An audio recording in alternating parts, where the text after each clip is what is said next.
Salut, c'est Trado, je suis content de vous retrouver pour la mise à jour de l'indice parisien. On reprend avec les unités longues, les données mensuelles, et pour constater que la tendance est toujours haussière au 14 septembre, puisque au moment où je parle, on voit bien que nous sommes en train de préserver la moyenne mobile à 20 mois, sur laquelle une fois de plus on a rebondi. On est également au-dessus du nuage Ishimoku qui monte, donc aucune raison pour l'instant de s'inquiéter. On est d'ailleurs guidé par un canal rouge ascendant. Bref, on le comprendra, s'il n'y avait pas cette résistance rouge ici pour nous bloquer depuis un an, eh bien, il n'y aurait aucune ombre au tableau. Mais pour l'instant, la tendance, elle est haussière. Regardez les données hebdomadaires, c'est la même chose, pas de tendance baissière à l'horizon. On est globalement, on va dire, neutre. Certes, la moyenne mobile à 20 semaines descend, on est bien en dessous, mais c'est discutable au regard de l'Ishimoku qui, lui, indique un nuage à plat comme ça, donc en tendance neutre. Donc on va dire que la tendance est globalement neutre à baissière selon les systèmes de tendance, mais pour l'instant, encore une fois, il n'y a pas de véritable consensus des outils pour une tendance baissière du CAC 40 en données hebdomadaires.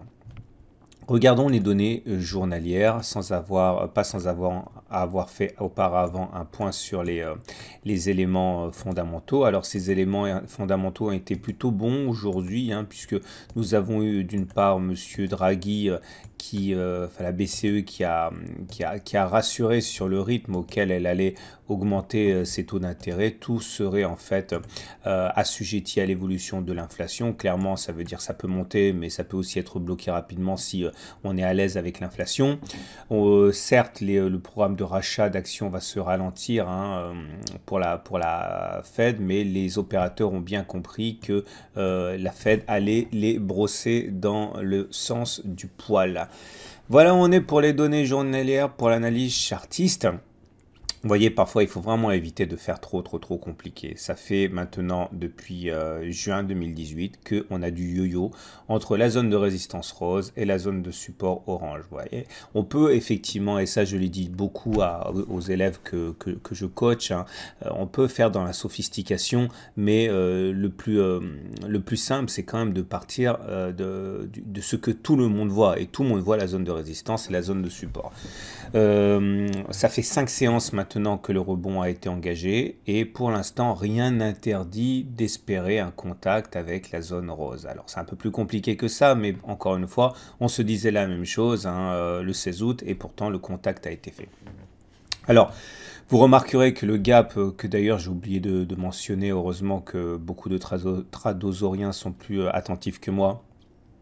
Bon, ça change pas grand-chose, il y a eu un gap entre les plus bas de la séance du 12 et les plus hauts de la séance du 11, c'était un signal de force. Bon, ça allait dans le sens de ce qu'on disait, donc on va dire qu'on n'a pas loupé quelque chose, mais c'était un élément qui militait également pour l'inscription de plus haut. Nous avons donc ce gap qui a été ouvert. Ce gap, lorsqu'il sera rebouché, s'il était rebouché, serait un aveu de faiblesse qui permettrait d'envisager un éventuel retour sur les plus bas. Mais pour l'instant, tant qu'il tient, encore une fois, c'est une sorte de support dans le support, quoi.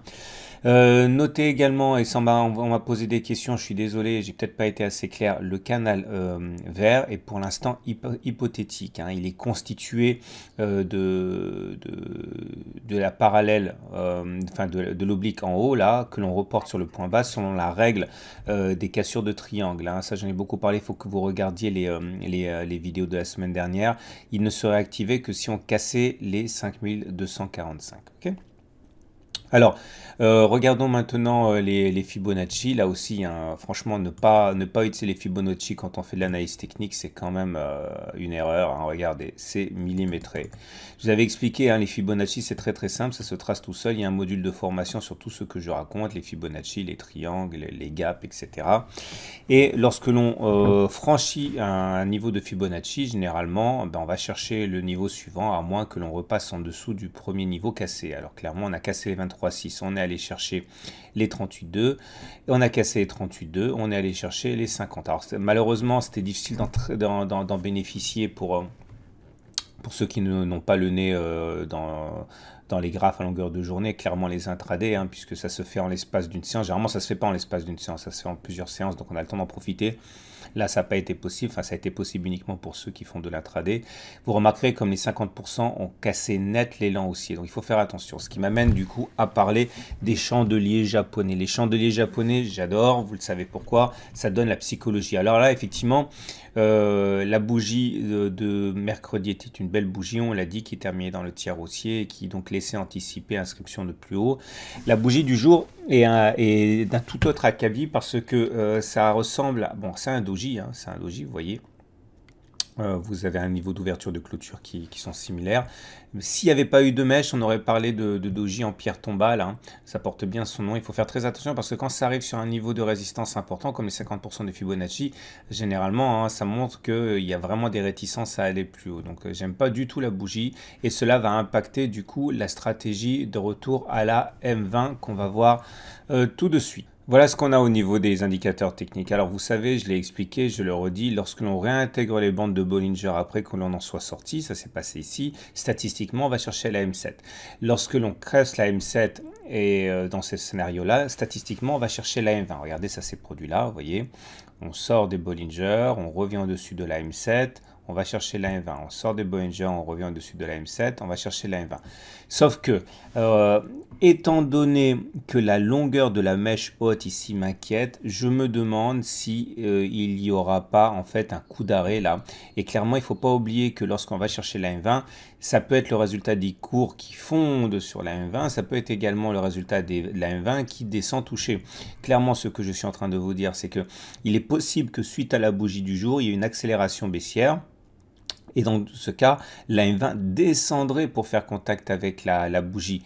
Ça validerait complètement la situation du retard la théorie, enfin pas de la théorie, le setup hein, du retour à la M20, mais pas dans le sens qui arrange les haussiers. Donc à titre personnel, je considère que là, il faut plus aller, enfin moi, je conseille rien, hein, moi je ne cherche plus le contact avec la M20, c'est quelques points qui me distancent qui me séparent de la M20 me font penser que ça suffit. Hein. Donc voilà, pour l'instant, on va donc attendre. N'oubliez pas que on a eu un croisement fort M7-M20 et que dans ces conditions, et je l'ai déjà dit, il est très probable qu'il y ait une nouvelle attaque baissière. Hein. Donc il faut vraiment se méfier si vous êtes haussier. De toute façon, vous avez éventuellement bénéficié de quelques points là depuis le setup retour à la M7. Ça peut suffire. Hein. Voilà ce que j'avais à dire pour les indicateurs techniques. Il faut regarder maintenant voilà ça. Alors attention parce que on a des éléments qui sont effectivement encourageants comme le CCI qui a croisé la zone qui est repassé au-dessus de la zone de survente, le MACD 0 retard qui est passé au-dessus de son signal, on a beaucoup parlé. Ce sont les signaux les plus vifs donnés par les indicateurs techniques les plus réactifs. Hein. Mais par contre, vous regardez chez les indicateurs techniques que l'on suit de manière plus conventionnel, le momentum est en dessous de 0, le MACD est en dessous de son signal et le RSI en dessous de 50. Autrement dit, pour l'instant, ça s'apparente et ça ne pourrait être qu'un rebond technique. Donc, il faut se méfier à aucun moment. Les indicateurs, on va dire lourds ou classiques, ne sont passés haussiers. Hein, on est toujours baissier. En plus, regardez, j'aime pas du tout l'orientation du MACD là, qui pourrait très bien nous réserver un non-croisement baissier. C'est le MACD qui remonte vers son signal, mais au lieu de croiser, paf, il repart vers le bas. Et ça, c'est vraiment destructeur. Hein. Ça s'est passé dans l'autre sens ici, un non-croisement haussier. La MACD qui allait vers son signal, puis pouf, il repart vers le haut, et paf, en ombre. Tout ça, c'est dans mon module de formation sur les indicateurs techniques que vous retrouverez dans la formation Tutrado. Je vous rappelle, parce que souvent on me demande, mais pourquoi est-ce que c'est spécial cette formation? Tout simplement à cause des exercices, parce que finalement vous pouvez trouver un petit peu partout ce que c'est que le MACD, c'est pas la question, mais moi je vous propose encore une fois des trucs, des astuces et des exercices pour justement mettre en application tout ça, et c'est ça la vraie plus-value hein, de la formation. Voilà, on bascule du côté de l'Ichimoku.